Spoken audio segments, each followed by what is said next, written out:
that's a very nice way to start the day. Gosh, that doesn't usually happen to me. Just for the record, I just came from another speech, and I apologize for running in late, but I had to do something else, and this is much nicer, even though that was really good too. I don't know.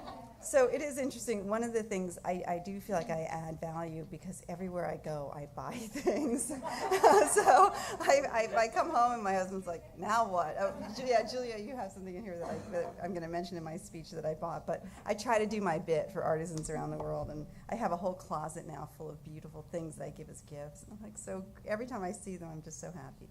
So as Peggy said, first of all, thank you so much. I really appreciate it. It's been a real joy to work with you. I've really enjoyed it.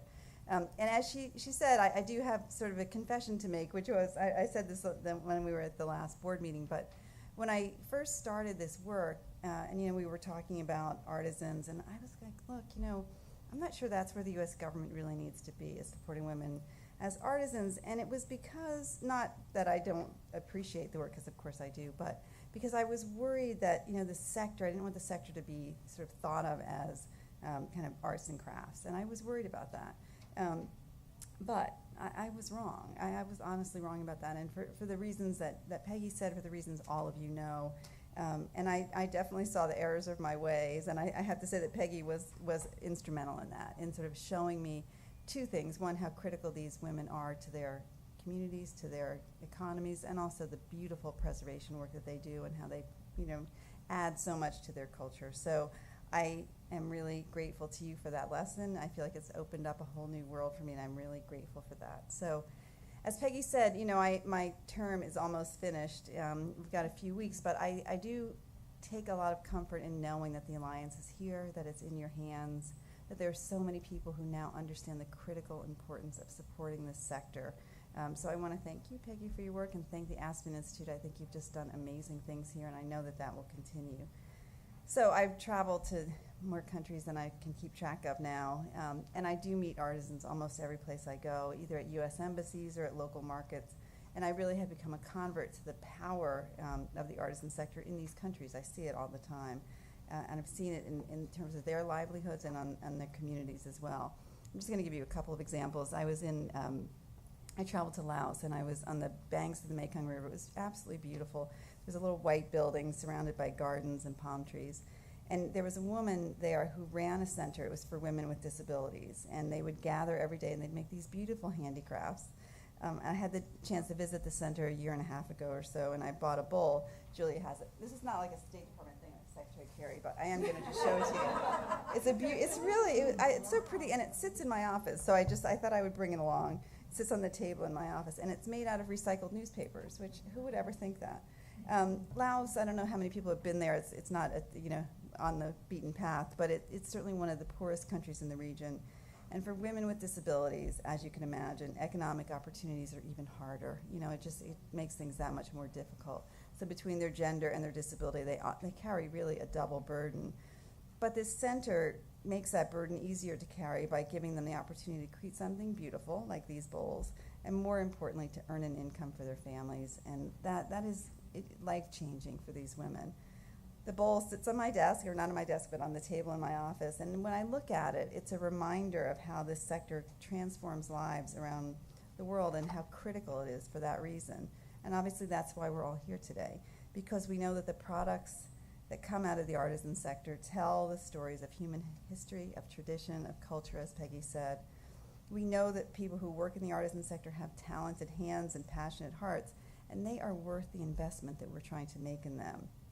But we also know that this sector can create jobs, and it can lift up economies, and it can bind communities together in the name of peace, which is incredibly important.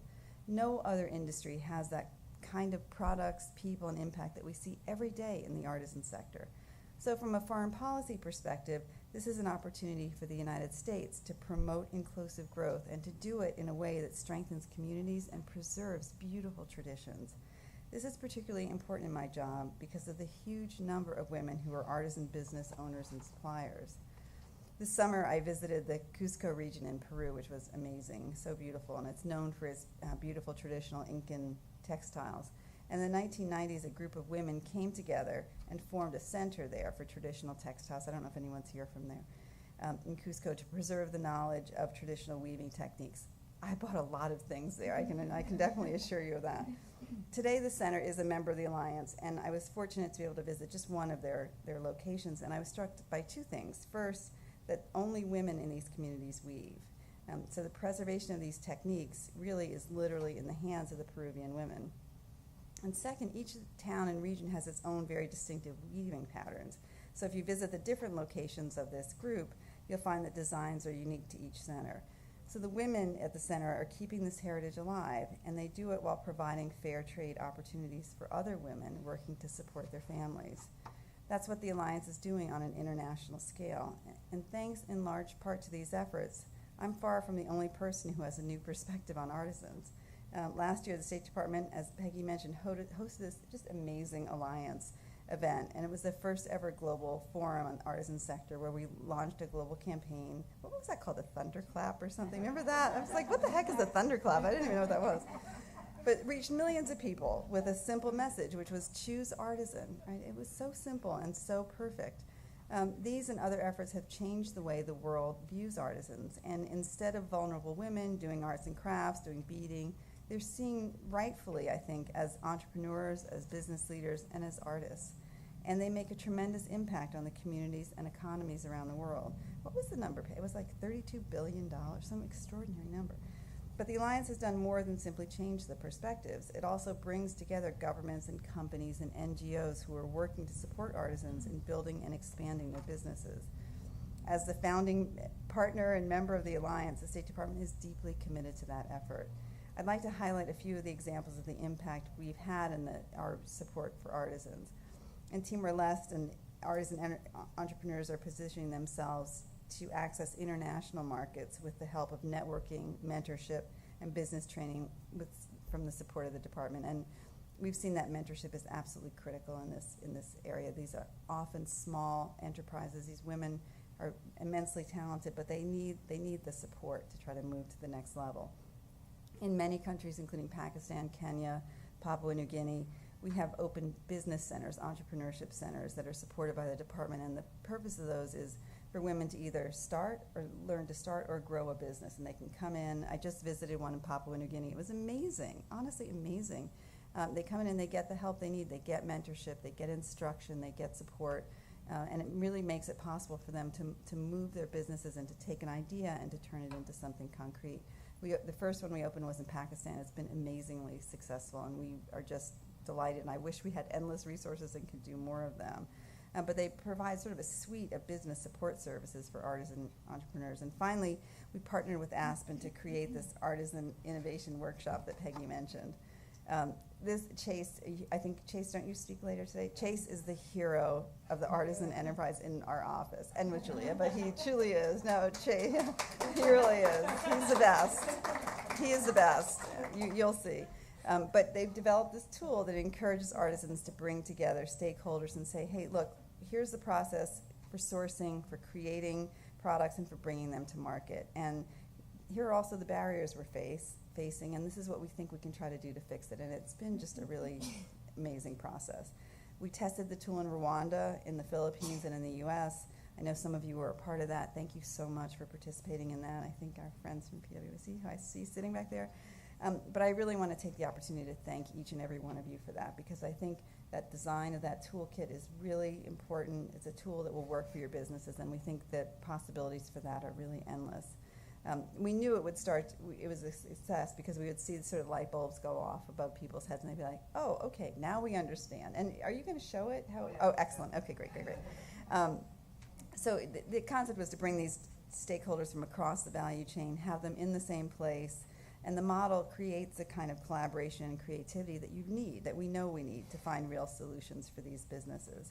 It will also help us make a change on a broader level too, which is we've designed these workshops so that as the conversations happen, we'll be able to collect data, identify gaps and trends, and then respond to them. Every meeting I ever go to, every discussion I ever go to, we talk about how we need more data, we need better data, we need data in a different form. That couldn't be more true here. I think the challenge with the artisan sector is that so much of it is happening in the informal economy, so as hard as it is to get data anywhere, it's that much harder in the informal economy where artisans are working. And I think this tool hopefully will help to see help us change that so we can start to see the trends out there and try to address them along with the Alliance to bring our full weight to finding solutions. So we hope everyone in the Alliance will use it, will test it, whether you're a diplomat, whether you're an NGO worker or a business person. I think it'll be valuable, and we very much value your participation and your input, your response, and let us know. Chase is staying, thank God. He's not leaving, so that's a good thing. Earlier this year, I met a woman. I think it was at the Entrepreneurship Summit, Julia, when we were in California. And she was a Mapuche woman from Chile, and her name was Ana, and she had this unbelievable necklace, this big silver necklace on. And she said that she'd made the several chains that linked together, and each chain represented a different step that a woman has to take in her life. It was amazing to see it. It was absolutely beautiful. So in addition to being an artisan herself, she also organizes women weavers to sell their goods collectively. She teaches others about their culture and tries to preserve their language. So I said to her, you know what, you are a business person, a teacher, a role model, all wrapped into one. It's amazing to meet you. And her only reply was, well, someone has to do it. I'm like, okay, that's a good point, right? Someone has to do it. And that, to me, is what this Alliance is really about, right? We've seen the potential of this sector. We've seen the many barriers that stand in the way. But instead of walking away, Peggy and all the rest of you say, okay, someone has to do it. And we are the someone who's going to have to make this work. So it has been a great, great privilege to be a part of this work. I really have enjoyed every second of it. From the stories, I love the stories. I love meeting the women. They've been truly amazing. And I think we have set forth, we have a good foundation. We have a vision for the future. I have no doubt that that's going to continue. I think it's going to be strong. I'll be cheering for all of you from the sidelines, and I'll help you in any way I can. But I think if we can all remember that at the end of the day, you all are a group of people who said, someone has to do it, and you are those someone. So thank you so much. I really appreciate the day.